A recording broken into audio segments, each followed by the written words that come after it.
At samahan niyo po ulit kami sa 3 oras na balitaktakan, talakayan ng mga may init na issue sa loob at labas ng bansa. Mayroon na naman tayong topic na pag-uusapan ngayong araw po ng Lunes.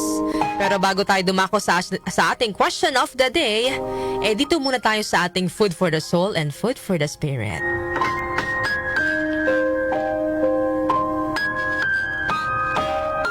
Isang marine biologist ang nagsagawa ng eksperimento gamit ang isang pating.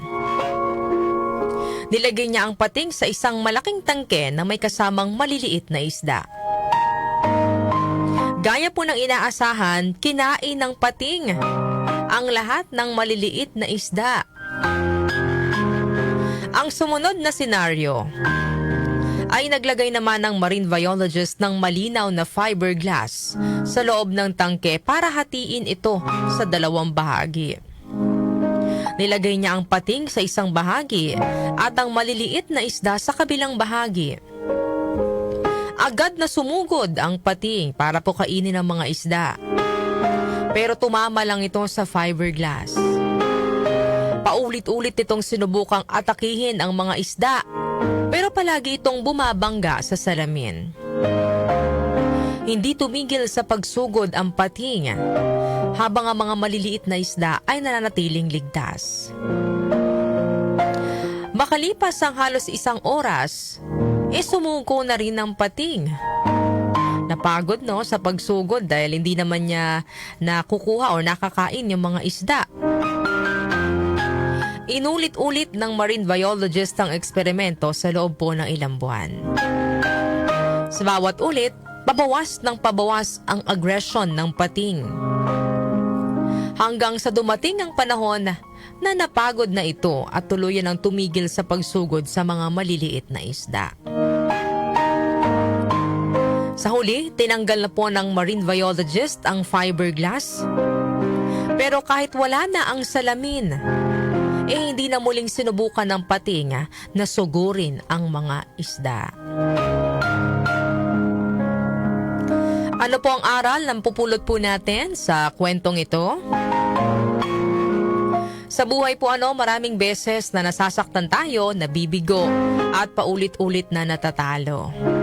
At dahil doon, may mga pagkakataon na nawawalan tayo ng lakas ng loob na sumubok muli. Iniisip natin na para saan pa, masasaktan lang din ako, mabibigo lang din ako. Pero sa totoo lang po, ang tunay na hadlang ay hindi po yung nasa labas, kundi yung nasa isip natin. Hindi natin napapansin tayo po mismo yung naglalagay ng limitasyon sa sarili natin.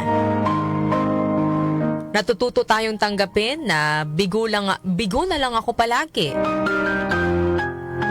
Kaya kahit may bukas na pinto, may bukas na pagkakataon, ay hindi na po natin sinusubukang pumasok.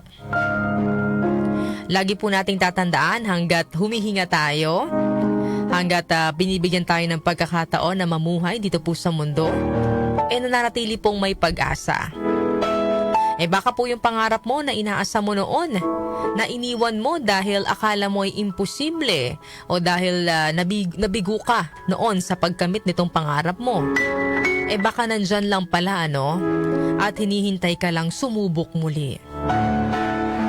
Baka may iba dyan sa inyo na naghihintay po ng sign, humihingi ng sign kung susubok ba sila ulit.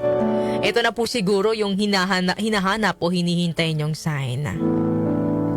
Huwag po nating hayaan na ang mga nakaraang sakit at pagkabigo ay mahadlangan tayo sa pagkamit po sa mga minimithi natin sa buhay. Sabi nga po sa Galatians chapter 6 verse 9, "Let us not become weary in doing good, for at the proper time we will reap a harvest, if we do not give up."